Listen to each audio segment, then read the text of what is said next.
Con la victoria de Alfonso XI en la batalla del río Salado en 1348, el paso del estrecho de Gibraltar quedó cerrado de manera definitiva a las invasiones musulmanas del norte de África. Los cristianos se erigieron en auténticos dueños de la península. El último baluarte musulmán fue el Reino de Granada, después de más de 6 siglos de predominio islámico en suelo hispano.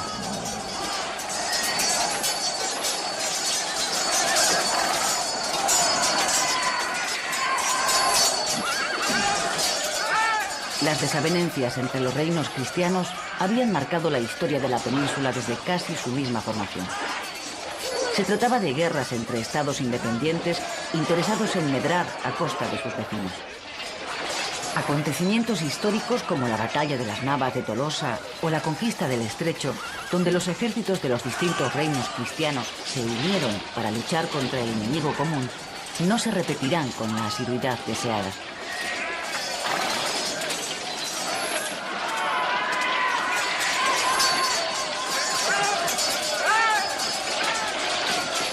En aquel tiempo, la relación de la dinastía nazarí de Granada con los reinos cristianos era de dependencia absoluta.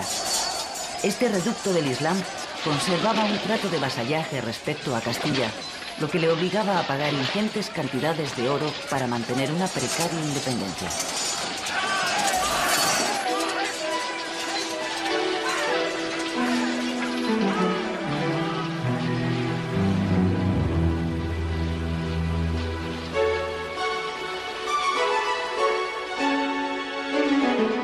Pero aún habría que esperar más de un siglo hasta que Boabdil entregara las llaves de la ciudad a los reyes católicos. A partir de ese momento, acabarán las luchas fratricidas, los conflictos territoriales y los repartos de los reinos entre los miembros de la dinastía reinante. ¿Conseguirán los reyes cristianos ponerse de acuerdo para acabar con la reconquista iniciada tantos siglos antes?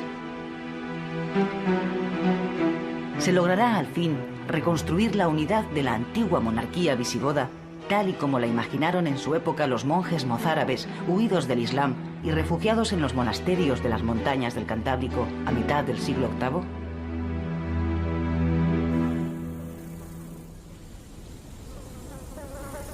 La corona de Castilla había ampliado su territorio y contaba a comienzos del siglo XIV con alrededor de 5 millones de habitantes.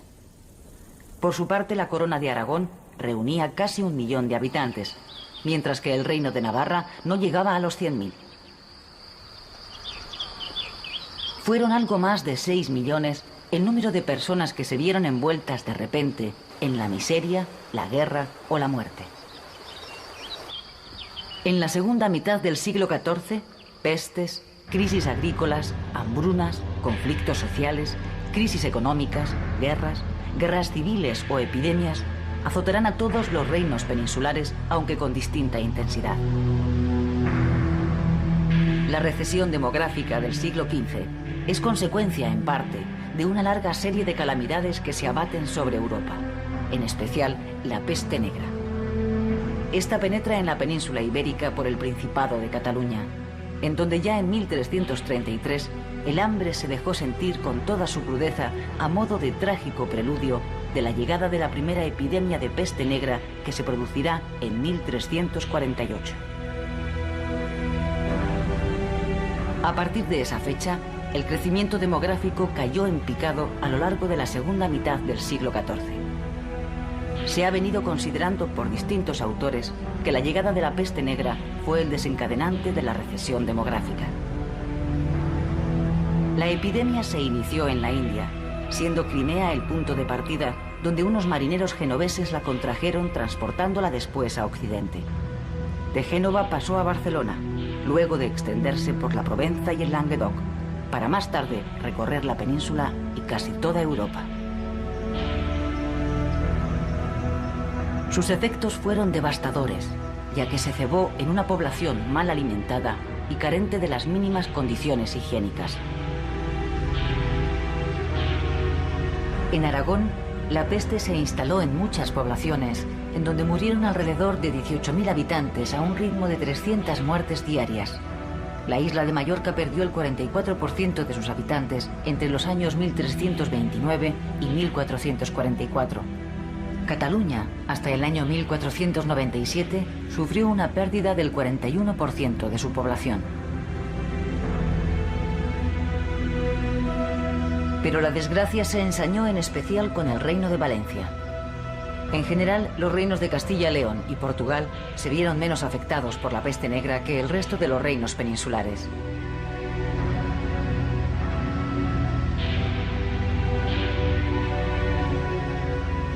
La vida en las ciudades se vio gravemente afectada por la epidemia, el hambre y las bruscas oscilaciones de los precios.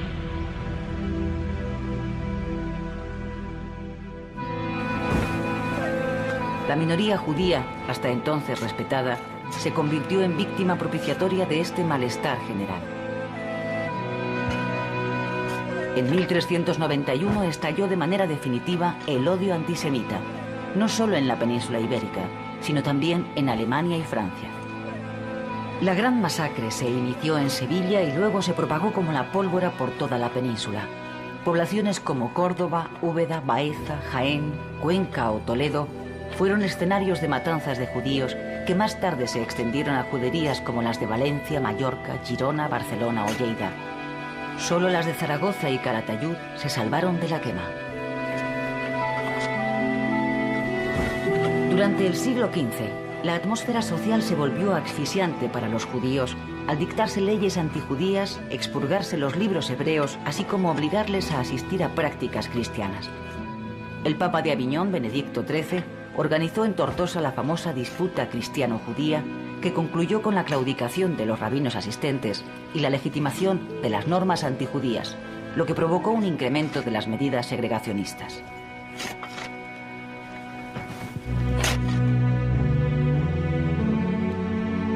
La situación eclesiástica en los reinos hispánicos durante los siglos XIV y XV fue de crisis continua debido en parte a las convulsiones de la Iglesia por el cisma de Occidente. Por otro lado, el inicio de la etapa conciliar, Constanza y Basilea, y el relajamiento en la vida del clero y de los monjes agravaron esta situación a causa de la acumulación de riqueza, el emparentamiento del alto clero con la nobleza y el disfrute de grandes prerrogativas o exenciones.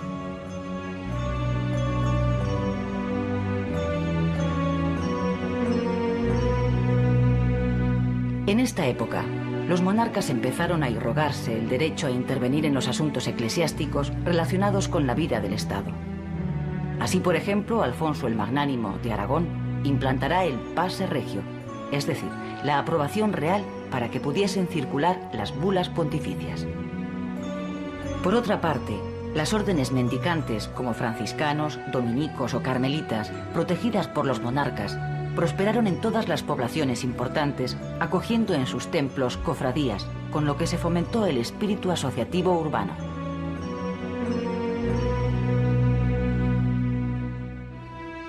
En la Corona de Aragón funcionaba desde el siglo XIII el Tribunal de la Inquisición, destinado a reprimir pequeños focos de catarismo u otras herejías menores en relación con los begardos y beguinas.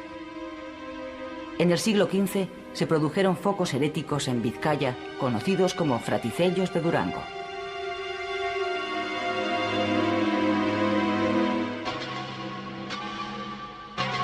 El mundo, y en especial Europa, sufrirá profundas transformaciones a lo largo de los siglos XIV y XV. El Mediterráneo perderá importancia política y económica después del inicio de la crisis de los dos poderes universales de la cristiandad, el papado y el imperio. A su vez, el Imperio Romano de Oriente, herido mortalmente desde el año 1204 por la Cuarta Cruzada, acabará siendo ocupado por los turcos otomanos que conquistan su capital, Constantinopla, en el año 1453.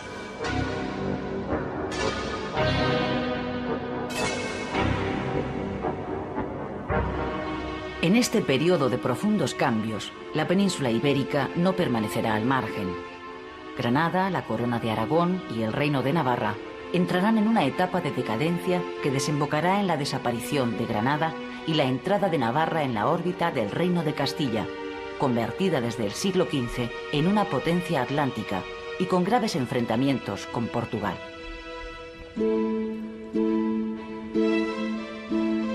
Desde el siglo XIV, el derecho romano resurgirá con nuevas ideas que tienden al absolutismo.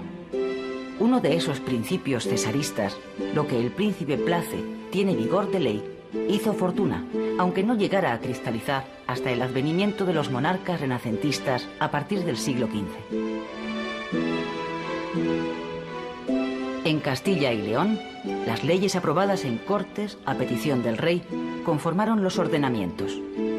Pero las Cortes en este reino aún no significaban un auténtico poder legislativo, porque el rey podía legislar sin su concurso, constituyendo su misión principal la de votar los impuestos. En cambio, en la Corona de Aragón, las Cortes tuvieron desde Jaime I verdadera potestad legislativa, impidiendo al soberano legislar sin su presencia. Las Cortes catalanas y valencianas constaban de 3 brazos: los altos cargos eclesiásticos, los nobles y los representantes de las ciudades o brazo real. Por su parte, en Aragón había un brazo más, ya que la nobleza se dividió en alta o ricos hombres y baja o caballeros. En Navarra, las Cortes legislaron poco, pero votaron los impuestos ordinarios y los extraordinarios. En la Corona de Aragón y Navarra surgió un organismo derivado de las Cortes, la Diputación. Convertida en una institución más estable desde Pedro el Ceremonioso, adquirió en Cataluña una gran importancia política con el nombre de Diputación del General o Generalitat. La administración territorial en Castilla y León se caracterizó por la pérdida de facultades de los condes, reducidos a jefes militares regionales a causa del desarrollo de los señoríos y los municipios. El condado, como circunscripción administrativa, se vio sustituido por las merindades. El merino se convirtió en un gobernador territorial. Así, Castilla se subdividió en 17 merindades. Murcia y Andalucía constituyeron adelantamientos, a cuyo frente estaba un adelantado de fronteras que era a la vez jefe civil y militar del territorio correspondiente. A partir del siglo XIII y sobre todo en el XIV, se extienden los movimientos de hermandades entre villas y poblaciones para enfrentarse al poder opresivo de los señores, defender los intereses comerciales y acabar con las banderías y grupos de malhechores. La Hermandad de Álava surge en 1417 a instancia de Vitoria, Treviño y Salvatierra, y Juan II aprueba en Valladolid su reglamento, reconociéndole funciones procesales y penales.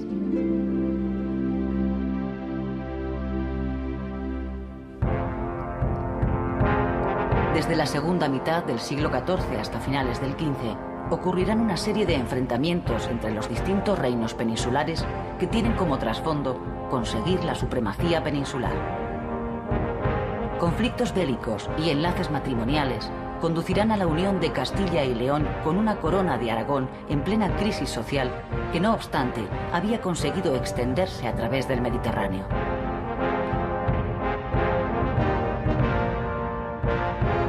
Más tarde, los 5 reinos peninsulares quedaron reducidos a 2 grandes bloques: el de la nueva monarquía hispánica, suma de diferentes culturas y personalidades, a la que se incorporará Navarra a principios del siglo XVI, y el Reino de Portugal.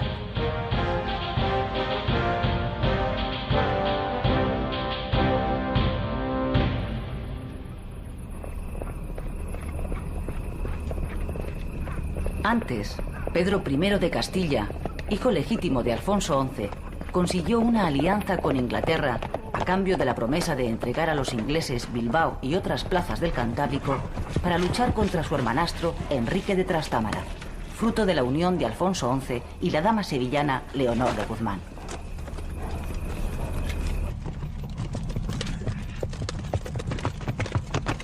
La ayuda inglesa fue esencial para Pedro I el Cruel, pero al no poder cumplir con lo prometido, estos le abandonaron, extremo que aprovecharía su hermanastro Enrique de Trastámara, quien en el famoso combate de Montiel dio muerte a su propio hermano, convirtiéndose en el nuevo rey de Castilla.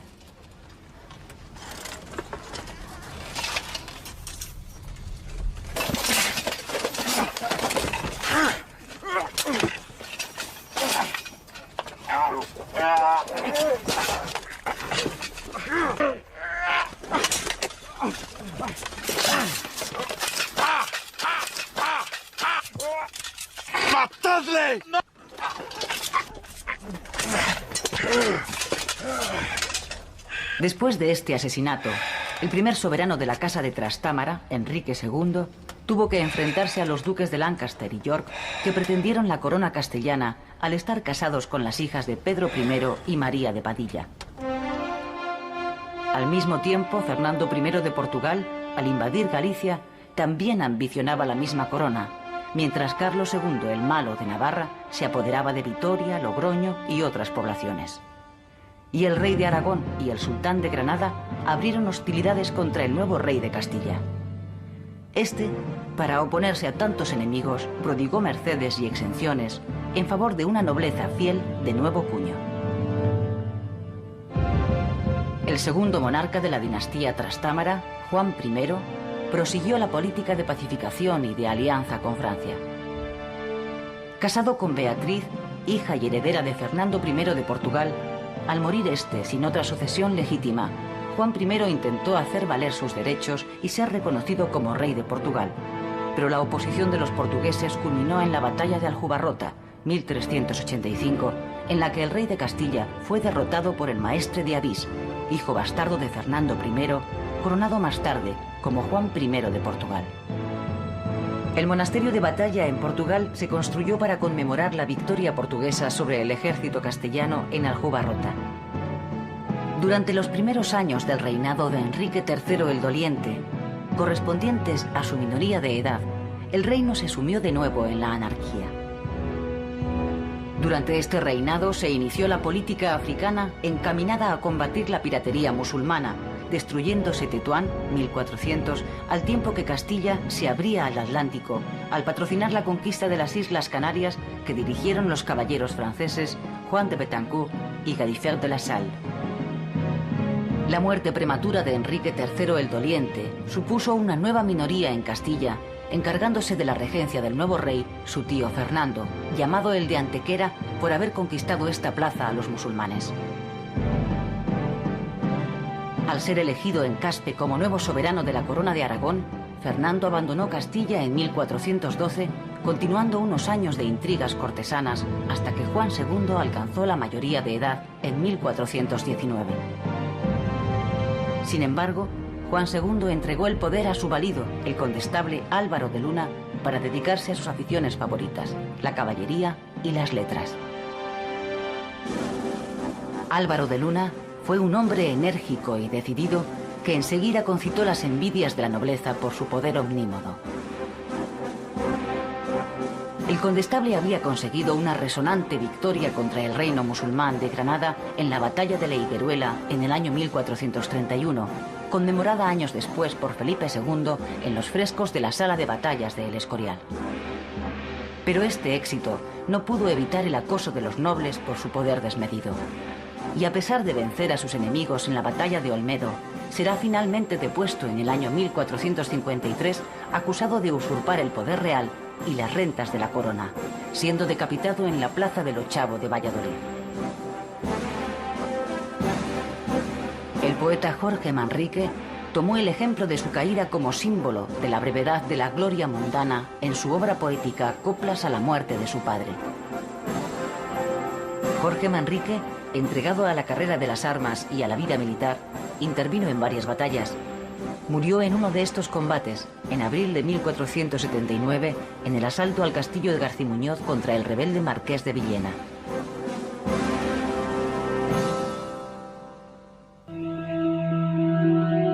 La estructura de las coplas a la muerte de su padre consta de 3 partes: la muerte en abstracto, la muerte histórica y la muerte en particular del maestre de Santiago, su padre. En la primera parte se aprecia un primer bloque de estrofas sobre la muerte, la caducidad de la vida y el paso del tiempo. Hay luego otra serie de coplas en las que la atención se desplaza a la muerte de personas del pasado: Juan II, los infantes de Aragón, Enrique IV o don Álvaro de Luna.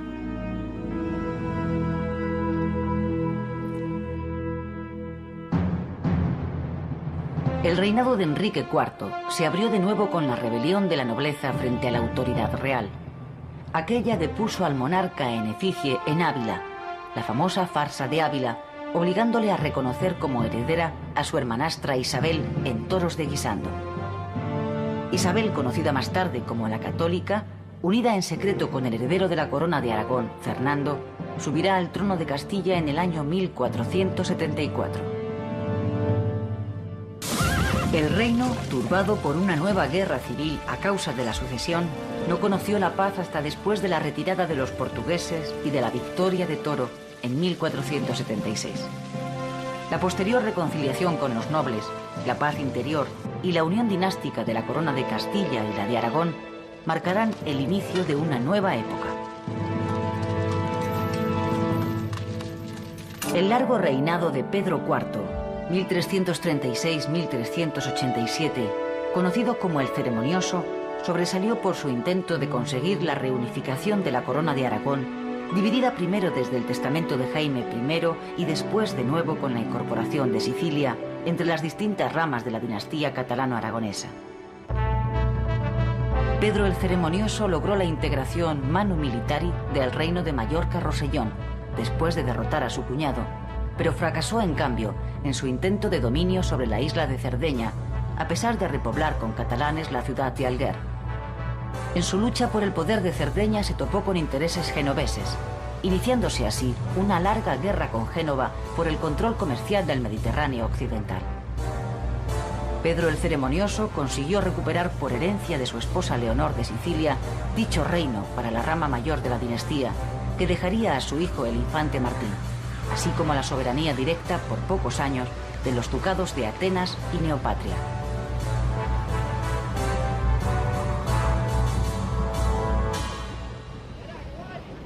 En política interior, Pedro IV fortaleció la realeza y redujo los intereses nobiliarios, enfrentándose a la nobleza de Aragón y Valencia. Asimismo, obtuvo la victoria de Épila sobre los nobles aragoneses de la Unión. Como consecuencia de ella, abolió sus privilegios. Pedro el Ceremonioso dejó su particular visión de la corona de Aragón en sus numerosos registros de la Cancillería, así como en su minuciosa crónica. Sus ordenanzas trataron desde las fuerzas navales de la corona hasta la contabilidad fiscal o el detallado ceremonial de la corte. Es también el artífice de que el monasterio de Poblet se convirtiera en el panteón oficial de la dinastía. Los dos hijos de Pedro el Ceremonioso, Juan I y Martín el Humano, reinaron de manera sucesiva. Juan I, el amador de toda gentileza, fue un monarca aficionado a la música, la poesía y la caza, mientras que su hermano Martín I dejaría su reino de Sicilia para suceder a aquel. Fueron años de intensas contiendas contra los genoveses y los sardos sublevados, a los que venció el hijo del rey, Martín el Joven.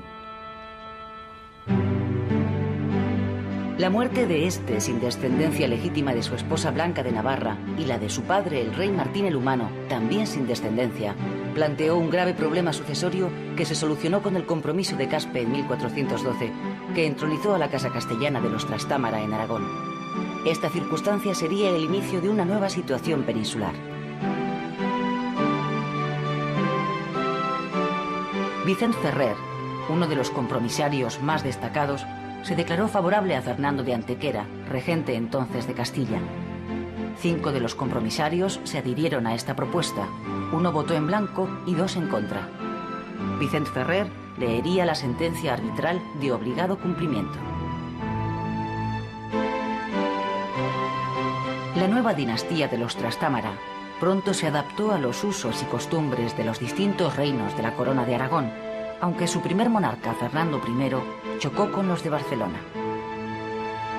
Al morir Fernando I en el año 1416, le sucedió su hijo Alfonso V, llamado el Magnánimo, que muy pronto se sintió atraído por la aventura mediterránea. Después de largas campañas con fortuna diversa, Alfonso V se apoderó del reino de Nápoles, entrando de forma triunfal en la capital a la manera de los antiguos emperadores. Este rey ya no regresaría a la península, convirtiéndose en un monarca más italiano que hispánico, impulsor de una corte renacentista en donde protegió a artistas y literatos. Mientras, su esposa María de Castilla y su hermano Juan gobernaban los estados peninsulares de la corona. A su muerte, Alfonso el Magnánimo dejó el reino de Nápoles a su hijo bastardo Fernando Ferrante, mientras que los territorios hispánicos, Sicilia y Cerdeña, eran heredados por su hermano Juan II. Desde el reinado de Pedro el Ceremonioso, se estaba gestando una profunda crisis en el Principado de Cataluña. La solución dada en Caspe frenó una posible guerra civil, aunque hubo un conato de revuelta caudillada por el conde de Urgel. En este periodo, la corona llevó una política de apoyo a los mercaderes, artesanos y menestrales agrupados en un partido de corte popular denominado La Busca, que luchaba contra la oligarquía urbana formada por ciudadanos honrados, rentistas y terratenientes, y que eran conocidos como la Viga.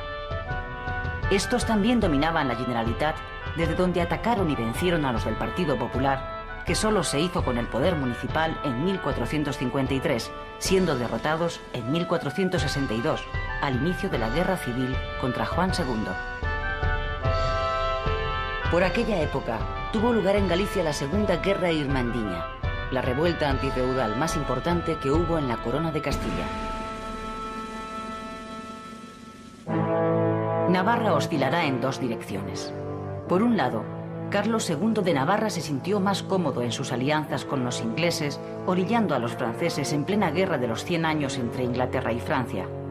Por el otro, el reino de Navarra intervendrá de manera activa en las pugnas entre Castilla y Aragón. El reino de Navarra, encajonado entre los reinos cristianos más pujantes, fue cediendo poco a poco parte de su territorio. La coyuntura internacional ayudó a Enrique II de Castilla para invadir Navarra, llegando hasta las mismas puertas de Pamplona e imponiendo después una paz durísima. El nuevo tratado firmado con Castilla en Briones en el año 1379 dejaba el reino de Navarra controlado por Castilla, pero las relaciones entre ambos reinos no se normalizarán hasta el Acuerdo de Estella en 1386.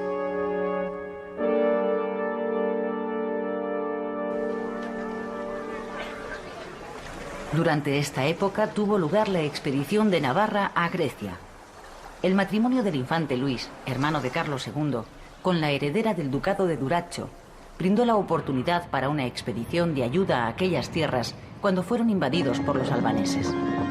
Las tropas navarras recuperaron en el año 1376 el ducado de su mujer, aunque murió en la campaña. Sus hombres, sin embargo, permanecieron en Albania. Unos, al mando de Juan de Utrubia, conquistaron Tebas, Livadia y Atenas, y otro grupo controló el Principado de Acaya.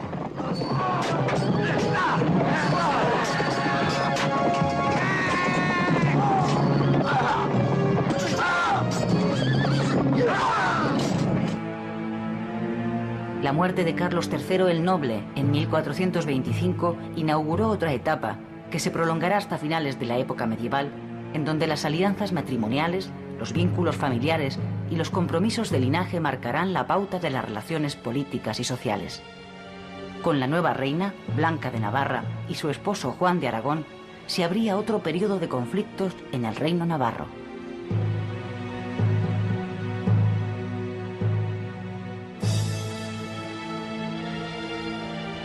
La muerte de la reina Blanca de Navarra antes que el rey, en el año 1439, originó una situación testamentaria no prevista con su sucesor legítimo en edad adulta, Carlos, príncipe de Viana. Este había nacido en el castillo de Peñafiel, reconstruido en el siglo XIV por el infante don Juan Manuel, y también morada de Alfonso X. Se llegó a un tipo de acuerdo entre padre e hijo, mediante el cual Carlos de Viana recibió de su padre, el rey, el nombramiento de lugarteniente general. Pero la segunda boda de su padre Juan II de Navarra con Juana Enríquez, hija del almirante de Castilla, sin notificación previa al reino, desencadenó las hostilidades. Un año después se produjo la ruptura del rey con su hijo, ruptura que habría de enmarcarse dentro del ámbito de la política castellana, al instalarse Juan II de nuevo en Navarra para controlar mejor los asuntos de Castilla. Carlos de Viana, acompañado de su condestable Luis de Beaumont, huyó a tierras guipuzcoanas y riojanas, en donde mantendría contactos con don Álvaro de Luna y sus partidarios.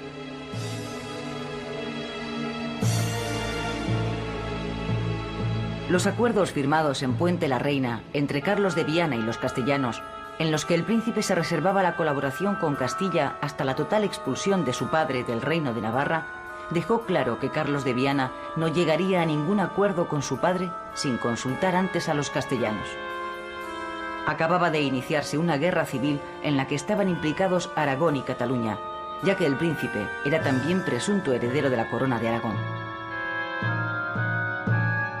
En 1451 cayeron prisioneros Carlos de Viana y su condestable Luis de Beaumont, siendo el príncipe desheredado.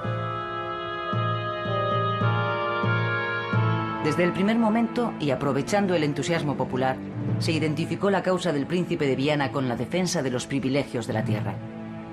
Después de una serie de enfrentamientos y reconciliaciones entre padre e hijo, Carlos de Viana moriría en Barcelona el día 23 de septiembre de 1461, rodeado de un gran fervor popular, e incluso se le llamó San Carlos de Cataluña. La muerte prematura de Carlos de Viana y de su hermana Blanca hizo que el puesto de lugarteniente del Reino de Navarra recayera en Leonor, última hija de Juan II y Blanca de Navarra, casada con el conde de Foix. Tras casi 5 años de guerras civiles, todo volvía a ser como al principio, ya que Juan II mantenía la corona con un lugarteniente. Sin embargo, aquella muerte en extrañas circunstancias de Carlos de Viana motivó que Cataluña se alzara en armas contra Juan II. Por último, Juan II lograría, con la ayuda francesa, después de haber cedido como garantía de pago el Rosellón y la Cerdaña, que Cataluña renovase su fidelidad al rey una vez que hubo otorgado un amplio perdón a todos sus vasallos. La oligarquía catalana, encastillada en la Generalitat, se había lanzado a una larga guerra de 10 años que acabó sin conseguir su objetivo de afirmarse en el poder. Juan II moriría en 1479 sin poder recuperar los territorios cedidos a Francia, pero sí pudo ver, 4 años antes de su muerte, a su hijo y heredero Fernando proclamado como rey de Castilla por su matrimonio con Isabel I. Desde principios del siglo XIV se sucedieron años de malas cosechas. La libre circulación de los productos alimenticios por todo el reino de Castilla y León fue una de las primeras medidas tendentes a paliar los efectos de la carestía de alimentos, aunque la crisis agraria continuó hasta el año 1425 en todos los reinos hispánicos. En aquella época coexistían 2 tipos de propiedad: la gran propiedad en manos de los nobles, iglesias y monasterios, y sobre todo las órdenes militares, y la pequeña propiedad, representada por hacendados libres de distinta condición.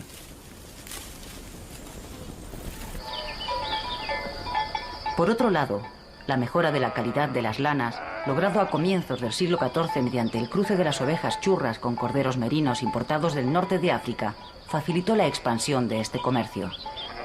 A lo largo del siglo XV, la expansión comercial de Castilla descansó básicamente en la exportación de materias primas como la lana, el hierro, miel, frutos secos, arroz, aceite, limones, cueros, cera, vinos, azúcar de caña, pescado, sustancias colorantes o mercurio.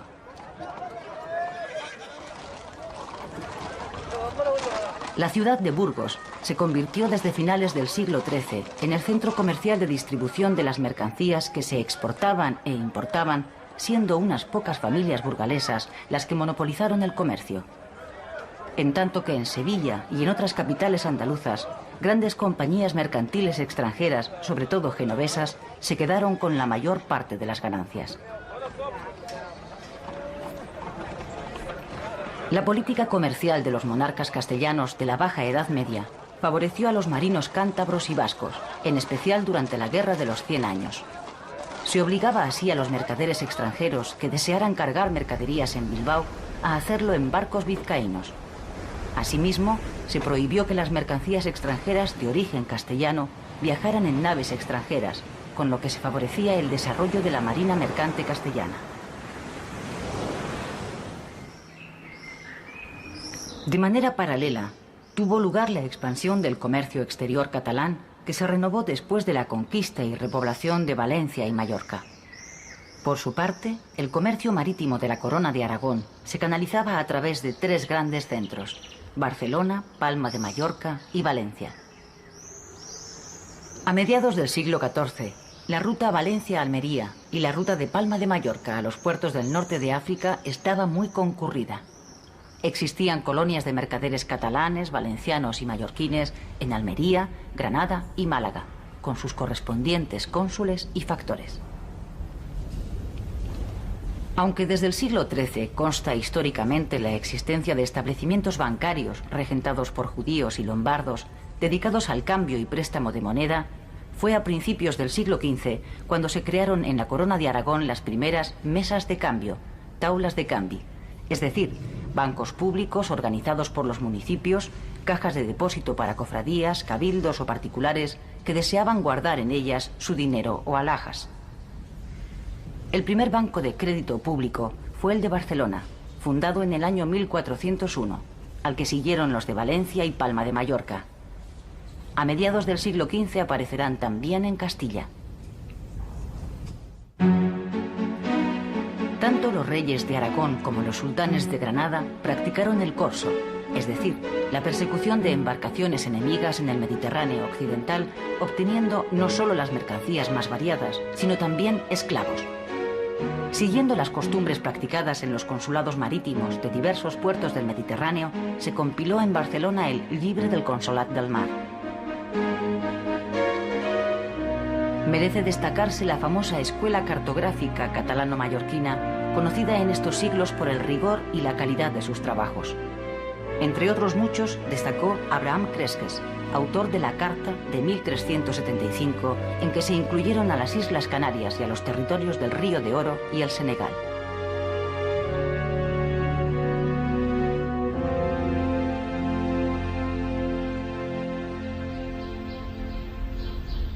En la ciudad italiana de Bolonia, el Colegio de San Clemente de los Españoles, fundado por el cardenal Gil de Albornoz en el año 1364 para estudiantes de los distintos reinos hispánicos, permanece aún hoy en funcionamiento gracias a la previsión de su fundador, que dejó como heredero universal al propio colegio.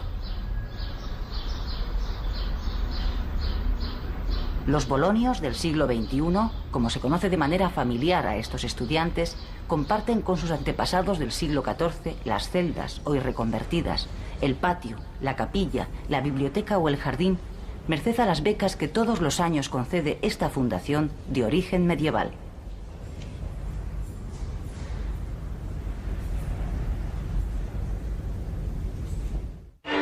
En cuanto a las lenguas, tanto el castellano como el catalán y el gallego han alcanzado ya una madurez expresiva, tanto en prosa como en verso, situándose estas tres lenguas en la cumbre literaria de la Baja Edad Media. La prosa de Alfonso X el Sabio se verá perfeccionada por don Juan Manuel, autor entre otras obras del Libro de los Estados y el Conde Lucanor. El infante don Juan Manuel está considerado el prosista castellano más importante del siglo XIV. Pertenecía a la más alta nobleza, era nieto de Fernando III y sobrino de Alfonso X, y como él mismo decía, podía atravesar el reino de Castilla desde Navarra a Granada, pernoctando cada noche en una villa o un castillo propios.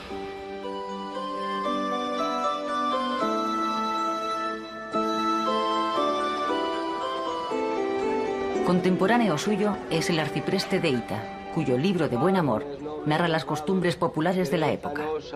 El libro de Buen Amor es un reflejo castellano de modelos árabes, de una literatura erótica de la que es espléndida manifestación este cancionero de Juan Ruiz, arcipreste de Hita, compuesto hacia 1330. Se dice, en rimas castellanas, lo que acontece en la intimidad de las almas y en el mundo en que se vive. Se siente la presencia de ciudades, el bullir de tres razas y tres creencias. Se habla de astrólogos, salen a relucir las alcahuetas, hay referencias a libros doctos y a caballeros servidores de reinos cristianos, a damas, frailes y monjas. Hay diversión de músicas y cantares, guisos apetecibles, fiestas litúrgicas, lenguaje exquisito e improperios plebeyos. Todo revuelto y confuso y presentado en una orgía de sensaciones que detonan junto a un derroche de moralidades abstractas. Su primer editor, don Tomás Antonio Sánchez, mutiló el texto por razones de moralidad. Juan Ruiz dijo lo que iba a ser. Un libro de buen amor, que los cuerpos alegre y a las almas preste. Dijo don Pitas Payas. Señora, perdonad. Mostradme la figura y tengamos solaz. Señor, como os agrade, vos mismo la mirad. Todo lo que quisierais hacer, hacedlo audaz.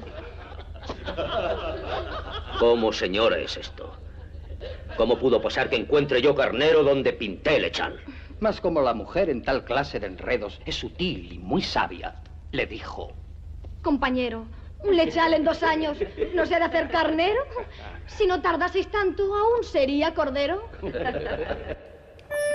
Al mismo tiempo, la moda de las novelas caballerescas encumbró a Joanot Martorell con su magnífico Tirant lo Blanc, así como la aparición de Curial e Güelfa, de autor desconocido. Esta última, más que una novela de caballería, parece una novela erótico-sentimental influida por Boccaccio.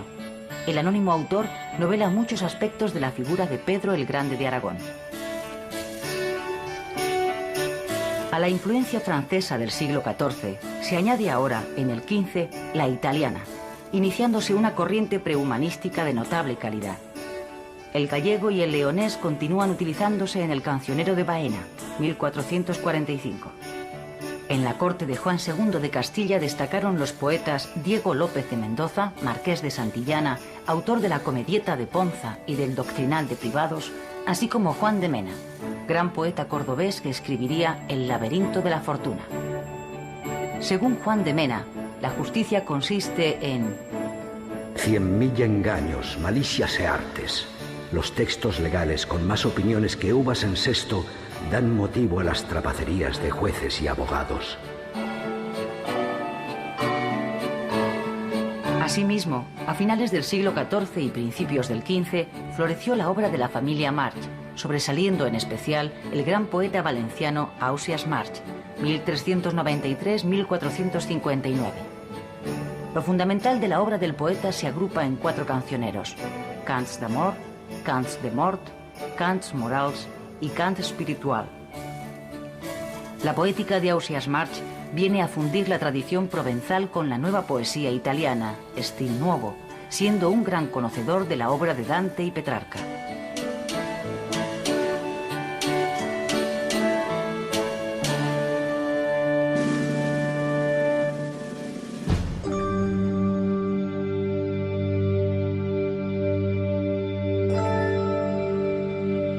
El arte gótico se desarrolló en el campo de la arquitectura civil y religiosa, la escultura, las vidrieras, la pintura mural y sobre tabla, los manuscritos miniados y las diversas artes decorativas.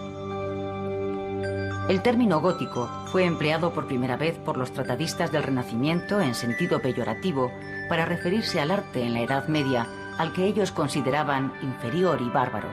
Godo, de ahí el término gótico, comparado con el arte clásico.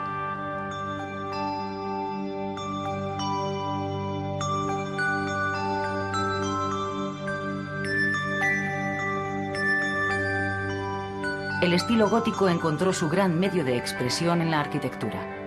Surgió a mediados del siglo XII a partir de la evolución de precedentes románicos y otros condicionantes teológicos, tecnológicos y sociales.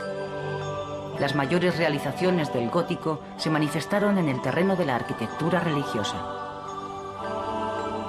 La arquitectura gótica empleó el arco apuntado, agujas, chapiteles y gabletes, reforzándose el sentido ascensional para conseguir, entre otros efectos, la máxima luminosidad. Todas estas cualidades estilísticas fueron posibles gracias a las innovaciones constructivas, en especial la aparición de la bóveda de crucería. El extremado crecimiento vertical de la arquitectura gótica origina y explica las particularidades estructurales y ornamentales de este estilo.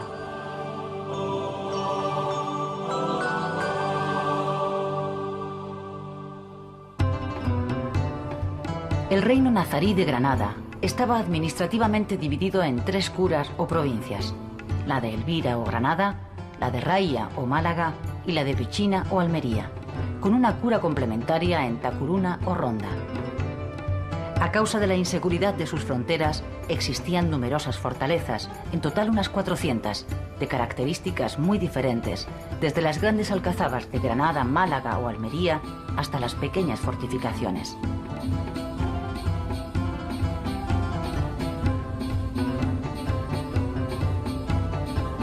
Las victorias obtenidas por Alfonso XI de Castilla alejaron de forma definitiva las invasiones africanas, dejando el reino nazarí reducido a un territorio cada vez más pequeño y sin posibilidad de recibir refuerzos de África.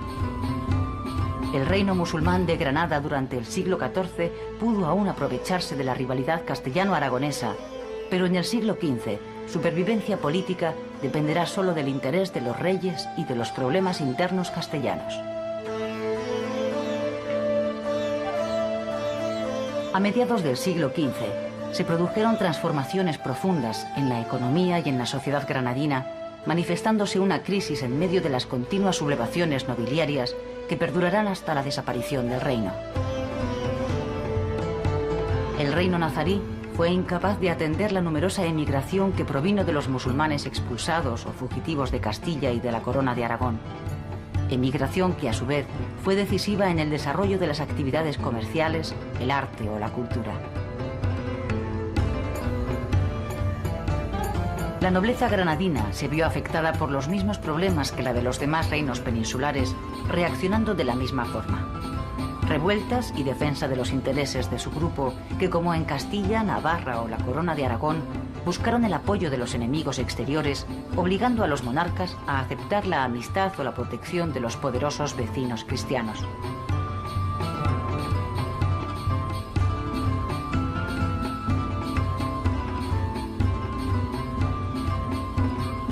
Los problemas internos castellanos permitieron a Granada mantener la estabilidad de sus fronteras hasta las campañas de Fernando de Antequera en 1406 y 1410.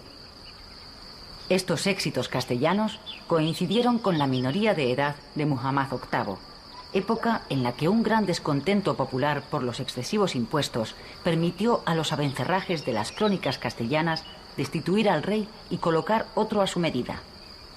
13 años más tarde, los nobles opuestos a los abencerrajes proclamaron a su vez a un nuevo monarca, entrándose en una etapa de anarquía total. El trono se lo disputaron 5 reyes en un corto periodo de 8 años. Después de muchos vaivenes políticos, los abencerrajes ofrecieron el trono a Muley Hassen, que reinó desde 1462 hasta 1482.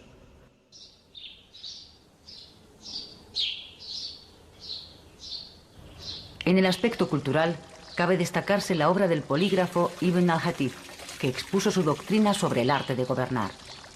Enamorado de la belleza de Al-Ándalus, describió la belleza de sus jardines, así como en un diccionario biográfico de personajes granadinos, mostró en pleno siglo XIV un reino poblado por tupidos bosques de personajes curiosos y sabios eminentes.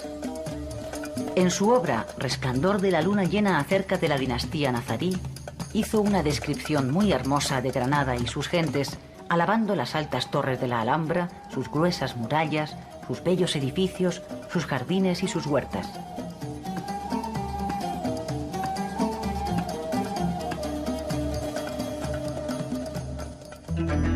Ya en Granada merece destacarse la Daralhorra, Alcázar Genil, la Alhóndiga, Corral del Carbón, los Baños Árabes, el Cuarto Real de Santo Domingo y la Madraza. Fuera de Granada sobresalen la Alcazaba de Málaga y la Mezquita de Ronda, la antigua Mezquita de Archidona, hoy utilizada como iglesia, y el Alminar de San Sebastián en Ronda.